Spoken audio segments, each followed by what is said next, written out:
Order, order. I call Paul Bristow to move the motion. I beg to move that this House has considered the definition of Islamophobia. Well, thank you. It's a pleasure to serve under your chairmanship, Mrs. Murray, and I also would like to thank the Backbench Business Committee for permitting this debate. And I introduced this debate as one of the co-chairs of the all-party parliamentary group on British Muslims. It's a privilege to chair this all-party parliamentary group, and it's something that I take very seriously indeed. Before I became a Member of Parliament in 2019, the year previously, the APPG proposed a definition of Islamophobia. The group undertook widespread consultation with parliamentarians, experts, lawyers, community activists and victim-led organisations so that they could propose a working definition. This was a sincere attempt to give meaning to the word and the nature of what we call Islamophobia. It has since been adopted by hundreds of different organisations and bodies. It was and remains a valuable piece of work. Now, during the 2019 by-election, in which I came third, I canvassed a gentleman called Amir Suleiman. He is and was a presenter on a local radio station, Salam Radio, and he asked me what I thought about the APP definition of Islamophobia and whether this should be adopted by the government. Well, embarrassingly, I had very little to say to him, but I promised that if I was elected, I would become active on this issue. So a general election and several tough interviews on Salam Radio later, I have kept my promise. And Amir is my friend and a tremendous source of advice. I have a large Muslim population in my city, in my constituency, and I see day in, day out the fantastic contribution that Muslims make to life in Peterborough and throughout the whole of the UK. Championing this and pushing it back against discrimination and hatred against Muslims, my friends, my neighbours, please. Gentlemen, I'm bringing this forward. And I just want to put on record, if I can, Madam Chair, I'm chair of the APPG and Freedom of Religious Belief. On that, there we speak out for those with Christian belief, those with other beliefs, and those with no beliefs. I support the campaign that Donald Gentleman's put forward. I think government should respond in a very positive way, and the same freedom should be there for everyone of every faith in the United Kingdom, not just in word, but also in deed. Well, can I thank you very much indeed for that contribution? And he'll know as well as I do that discrimination against any faith can have a huge detrimental impact on the outcomes of that faith. So pushing back against discrimination, pushing back against hatred against Muslims, my friends, my neighbours, my city, seems to me like the most natural thing for me to do.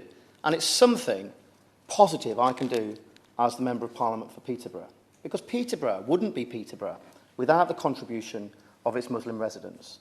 Back in 2013, a report published to coincide with the 9th World Islamic Economic Forum in London stated that the nearly 2.8 million Muslims in the UK contribute over £31 billion to its economy and wield a spending power of £20.5 billion. And I see that economic input all the time in my constituency. Hundreds of Muslim-owned businesses, entrepreneurial people, charitable, wealth and job creators, making my city more prosperous. Successful British Muslim entrepreneurs not only contribute to the prosperity of Peterborough and our country, but they contribute to the fabric of British society and act as role models for all of us. Muslims contribute to the social fabric of my city. In Peterborough, like in other countries, we have Muslim doctors and professors, lawyers, journalists, teachers and academics, pharmacists, care staff, charity workers, and those who work in local government. And of course, the thousands working across the private sector. They contribute to our politics, with Muslim councillors in Peterborough representing all three major parties. In the Conservative-led administration, 2 Muslim councillors serve in the Cabinet, and the Mayor last year was a Muslim Conservative councillor. And from the Labour Party, we have some of the longest-serving and respected councillors in our city. In my party, the Conservatives, we have scores of activists and members, the only local branch, I believe, of the Conservative Muslim Network. And considering the recent Singh report, I think we are one of the flagship Conservative associations in the country for engaging with the Muslim community and Muslim members of my party. The APPG also published another report in 2021, which demonstrated the role Muslims have played in fighting COVID-19. Again, Peterborough is a fantastic example of this. Muslim institutions in my city, both charities and Islamic institutions, have shown us what being in this together really means. Those organisations and community activists, like Zilla Hussain, who was awarded an MBE for his community efforts, have had me handing out face masks on busy streets, delivering food and hot meals to those who are shielding, to rough sleepers and the vulnerable, and promoting businesses like car washes offering free service. I've been photographed scores and scores of times across my city with Muslim businesses, Muslims doing good things for everybody in my city. They have brought me, as their MP, into their hearts and into their homes, and during COVID-19 showed the best of all of us. It would take too much time for me to name all the Muslim businesses in Peterborough for what they have done during, in COVID-19. I listed perhaps 30 or so in a previous Westminster Hall debate. They know who they are, and I thank them from the very bottom of my heart. Because I know that this was replicated across the country. But despite this amazing contribution, despite this effort, Islamophobia remains a social evil that has a devastating impact on British Muslims and on wider society. It's not just British Muslims who are impacted by Islamophobia, it's also British society at large, to the detriment of social harmony and social inclusion. In September 2017, the Runnymede Trust published a report titled Racial Prejudice in Britain Today. The report found that 1 in 4, 26% of Britons, admitted to being racially prejudiced. Given that this admission is one individuals wouldn't readily make, this figure may be an underestimation of actual figures. And a poll carried out by Comres in October 2018 found 58% agreed with the statement, Islamophobia is a real problem in today's society. And that's a good thing. And that almost 1 in 2 agreed with the statement, prejudice against Islam makes it difficult to be a Muslim in this country. That's a shocking thing. A further YouGov poll shows in 2018 that around 1 in 4 Britons believes Islam is compatible with the values of British society, and alarmingly, around 1 in 2 believe there is a fundamental clash between the two. Despite the levels of prejudice evidenced in the national surveys, British Muslims continue to rise to high levels of British society in loyalty and belonging and social interaction with their fellow citizens. 93% of Muslims say they feel they belong to Britain, with more than half saying they felt this very strongly. The APPG report on Islamophobia clearly the evidence of discriminatory outcomes faced by Muslims in employment, in housing, education, the criminal justice system, social and public life, and political or media discourse. It contains a number of incidents widely reported in the press in order to demonstrate the breadth of Islamophobia in society. And I'm not going to name all of them because some of them, quite honestly, are just too shocking to describe in a calm and respectful manner. But one did catch my eye. An investigation conducted by The Sun newspaper in January 2018 revealed that the country's top companies that provide car insurance would give far lower quotes to drivers with typical English-sounding names like John Smith, and far higher quotes to drivers with typical Muslim-sounding names like Muhammad Ali. This form of Islamophobia manifests itself in a subtler way than, say, an act of violence. This is institutionalised Islamophobia, and it impacts the lives of Muslims and leads to unequal outcomes. And to make much greater progress in reversing these discriminatory outcomes, we must begin from the point of an agreed definition.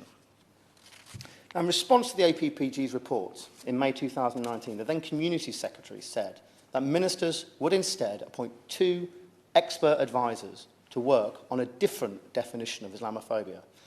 And I quote, to get a firmer grip on the nature of this bigotry and division, we agree there needs to be a formal definition of Islamophobia to help strengthen our efforts.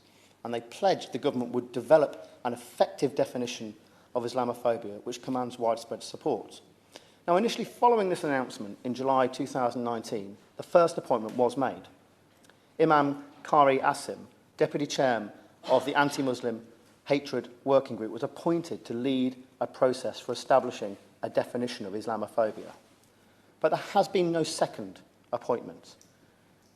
Imam Kariasim was appointed for his experience working with a broad range of communities to tackle Islamophobia, including his role as Deputy Chair of the cross-government working group to tackle anti-Muslim hatred. He's keen to begin this work. I've spoken to him. Muslim communities up and down the country are waiting. They're expecting something. They were promised something. This cannot wait. In the absence of any action, the APP definition has been already adopted by scores of councils, and the Scottish and Welsh governments are now considering this. The first question that I was asked when I appeared on Salam Radio shortly after my election was not on the economy. It wasn't on the NHS. It wasn't on foreign affairs. It was when the government were going to complete that work. I shall be on again soon. Please let me tell them that we have at least started this work. My message is clear. Quickly appoint a second advisor, or please tell Imam Kariasim to begin his work. I shall work with him and with the working group to tackle anti-Muslim hatred. I know I speak for other APPG officers and members when I say frustrating is building. A definition has the potential to be a tremendous force for good, and it's absolutely brilliant the government recognised this. It's the first step in a countrywide effort to stamp out this evil and improve outcomes for millions of people across the country. I cannot stand idly by and allow the children and the grandchildren of my constituents face the same discrimination and racism that their grandparents and their parents faced during their lives. Not only can Islamophobia impact lives and outcomes, it holds us back as a country.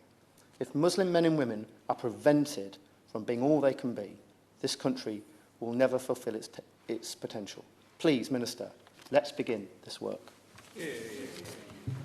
Question